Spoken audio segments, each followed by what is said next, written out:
Familia, amigos, Dios les bendiga, Dios les guarde, su amigo Henry Valdés de Jinetes por Jesús. Hoy nos encontramos en el día miércoles, a la mitad de la semana, a la mitad de la ruta, a la mitad del camino, como usted lo quiera llamar. Y nos encontramos en este nuevo espacio donde solamente esperamos que sea el Espíritu Santo el que nos guíe a toda verdad. De pronto usted está un poquito desanimado, desinflado, no sé, en lo que usted esté viviendo en este momento. Hoy es el día de acercarse a la presencia de Dios. Y como ha sido costumbre, hábito, estar constantemente en la presencia de Dios los días miércoles, y hemos estado haciendo el podcast para Radio Motera sobre la vida de José, hoy estaremos viendo ese mensaje llamado En la ruta del Señor.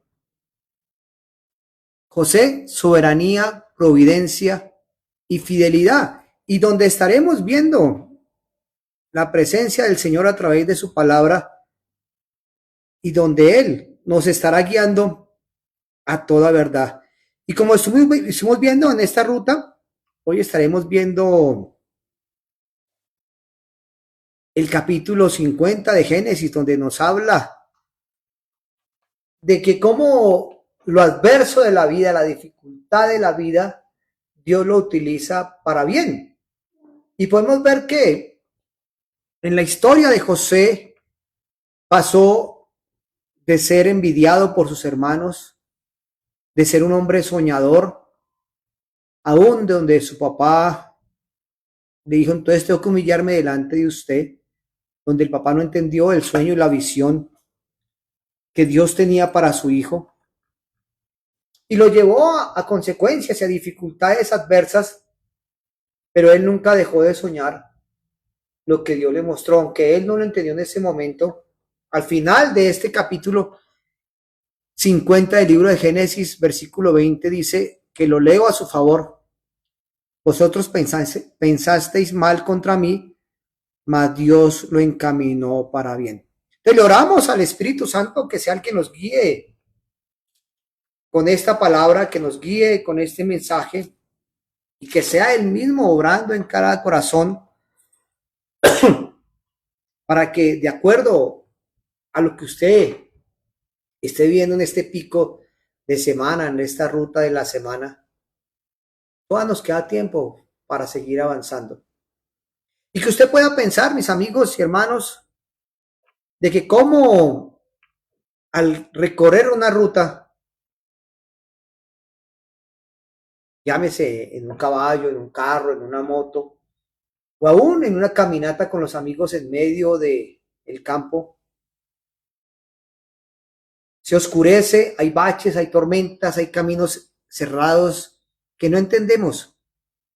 Y aquí explica cómo uno, en la ruta de la vida, en la ruta del Señor, analizaremos el contexto, la vida de un hombre extraordinario, José, un hombre fiel, un hombre de ejemplo, un hombre de testimonio, que en ningún momento se quejó, en ningún momento dudó y en ningún momento dejó de que se fuera el propósito de Dios en su vida. Y por eso, en la ruta de José, que incluyó, acuérdese, el maltrato de sus hermanos, lo cual lo hizo que lo metieran en una cisterna, lo hicieran pasar como muerto, llegó a la esclavitud, y en esa esclavitud, en la casa de Potifar, llegó a ser acusado falsamente de tratar de violar a la mujer de Potifar,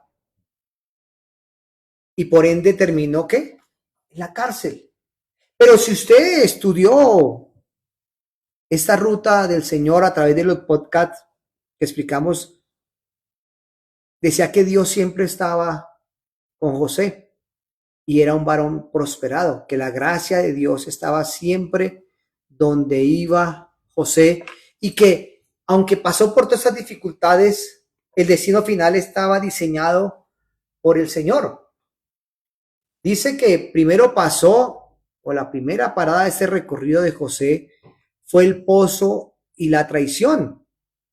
Y podemos ver la perspectiva humana, el dolor de la traición familiar y las expectativas rotas, donde José pasa de tener la túnica de colores como lo exaltaba de ser privilegiado ante los ojos de su papá y ante los ojos del pueblo, de la familia, porque eso, la túnica de colores mostraba eso.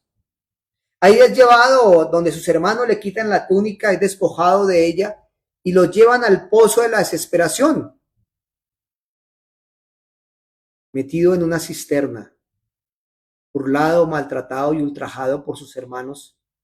Y podemos ver que donde se pasan o donde terminan nuestras comodidades, llega la presencia de Dios. Y Dios permite que le quitaran la túnica de colores a José para poderlo revestir de su carácter, el carácter de Dios, la rectitud, la santidad, la entrega en servicio a los demás. Él lo estaba haciendo porque Dios puso en su corazón hacer eso. Dice que la segunda parada fue la prisión y el silencio. Eso lo encuentra en Génesis capítulos 39 y 40. Y podemos, ahí se puede ver de que ningún átomo, ninguna molécula, ninguna cosa se puede revelar ante la presencia de Dios. Nada. Llámese lo que se llame, mis amigos y hermanos.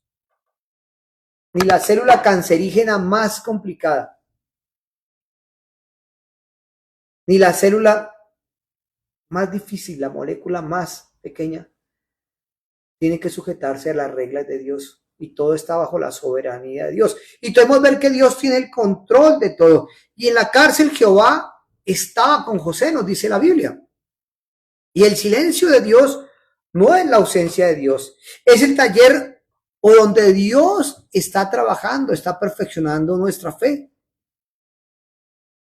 Aunque esa ruta de la vida parezca un callejón sin salida, la soberanía de Dios está operando tras bambalinas.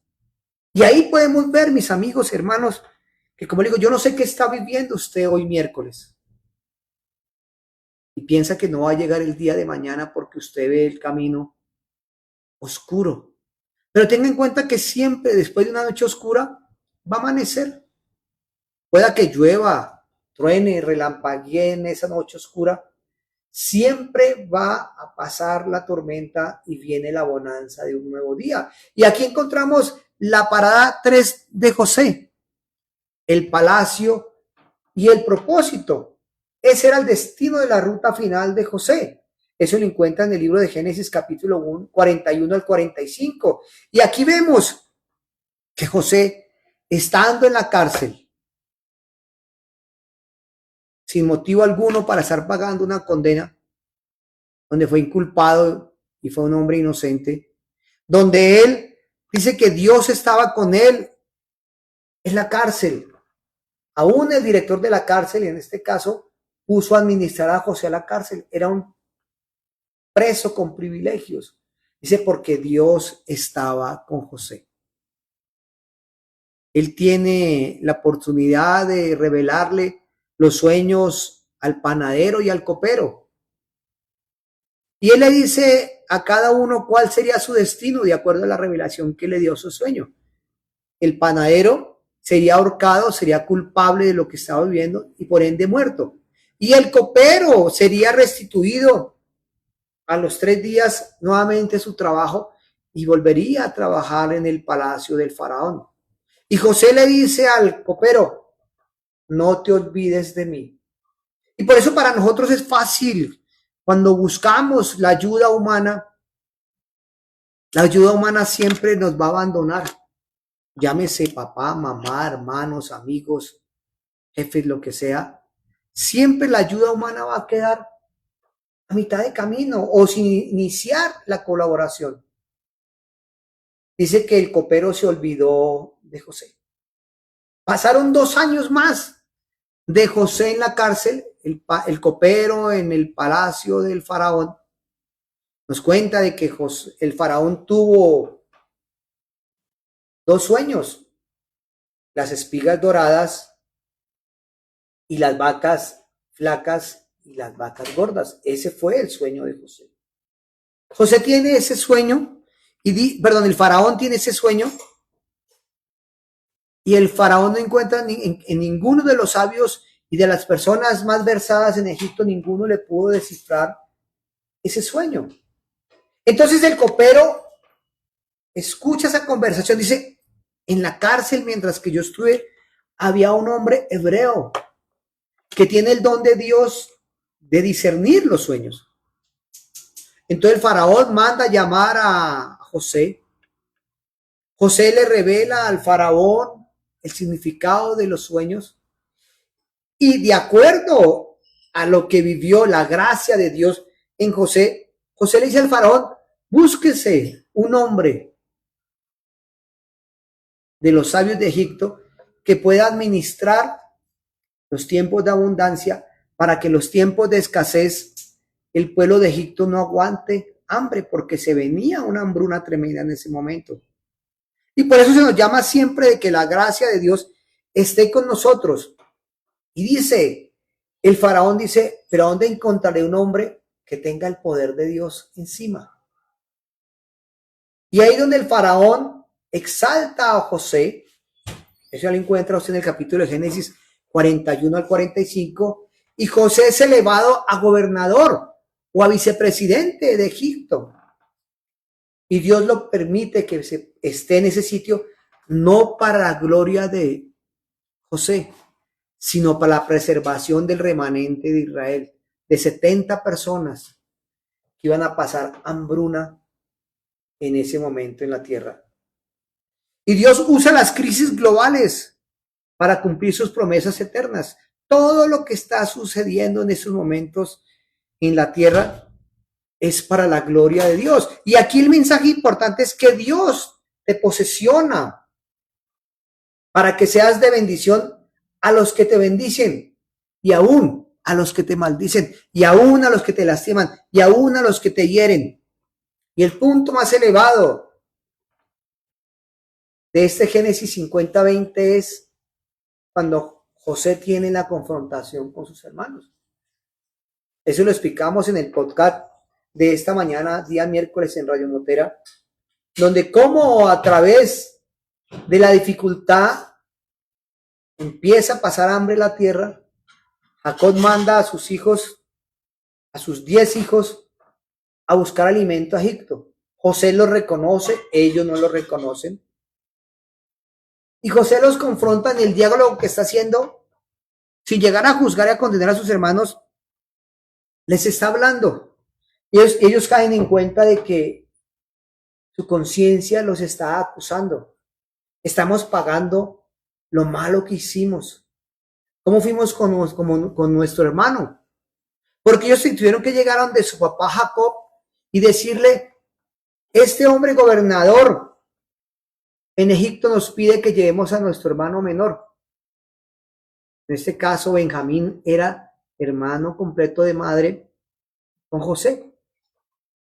Las intrigas, las envidias que se viven en las familias siempre va a llevar a que hayan privilegios, pero si esos privilegios no se saben manejar, van a terminar dividiendo las familias. Y estos hermanos, como lo decía al principio, envidiaban a José. Y aquí en este momento, cuando ellos reconocen a José, José al ver a sus hermanos también pasó sus dificultades. Al ver a su hermano vivo, saber que su papá estaba vivo, dice que él llora. Dice en el versículo, el versículo 18, dice, vinieron también sus hermanos y se posaban delante y dijeron, henos aquí a los siervos tuyos. Ahí es cuando se cumplió el sueño que tuvo, los llevaron a eso. Entonces ellos en este momento, el capítulo 50,